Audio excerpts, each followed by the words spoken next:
Au moment où il ouvre sa gigantesque gueule, la surface calme de la mer se transforme aussitôt en un effroyable tourbillon. Toutes les créatures alentour sont aspirées dans sa gorge semblable à un abîme. Long de plus de 20 mètres, son corps ressemble à un super cuirassé en mouvement dans l'océan. C'est le plus grand poisson des mers, le requin-baleine. Son poids peut dépasser 34 tonnes, soit l'équivalent de 3 bus pleins à craquer. Ce qui surprend, c'est qu'il se nourrit en aspirant de l'eau verte, filtrant près de 600 tonnes d'eau de mer par heure grâce à ses branchies, se nourrissant principalement de plancton, de petits poissons et de crevettes.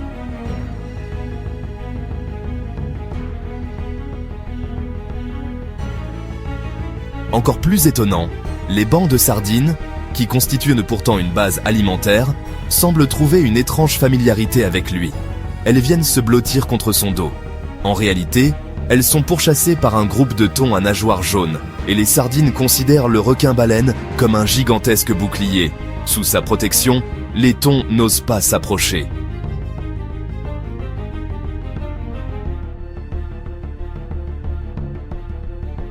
Mais ce répit ne dure pas longtemps. Soudain, le requin-baleine semble apercevoir une créature terrifiante et s'enfuit précipitamment vers les eaux profondes.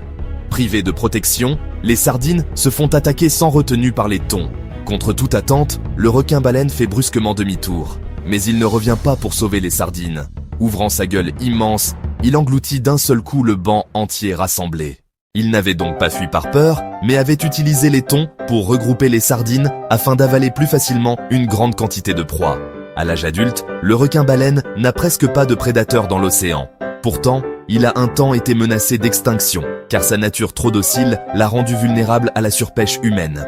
Aujourd'hui, il est classé espèce menacée dans le monde et protégé en tant qu'animal de 2e catégorie dans notre pays. Malgré cela, certains braconniers continuent à le chasser pour le profit. Heureusement, l'Indonésie a adopté des lois interdisant expressément la capture des requins-baleines. Les habitants, quant à eux, leur vouent une affection particulière. Chaque fois qu'ils en croisent un, ils arrêtent leur travail pour les nourrir. À force, une relation unique s'est instaurée entre l'homme et l'animal. Cette habitude s'est peu à peu répandue parmi les familles de requins-baleines, si bien que chaque année, nombreux sont ceux qui viennent dans ces eaux pour recevoir de la nourriture.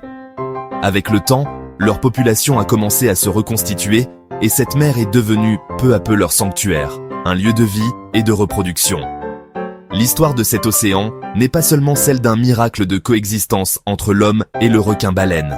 Elle nous rappelle aussi que le respect de la nature finit toujours par rendre la vie en retour.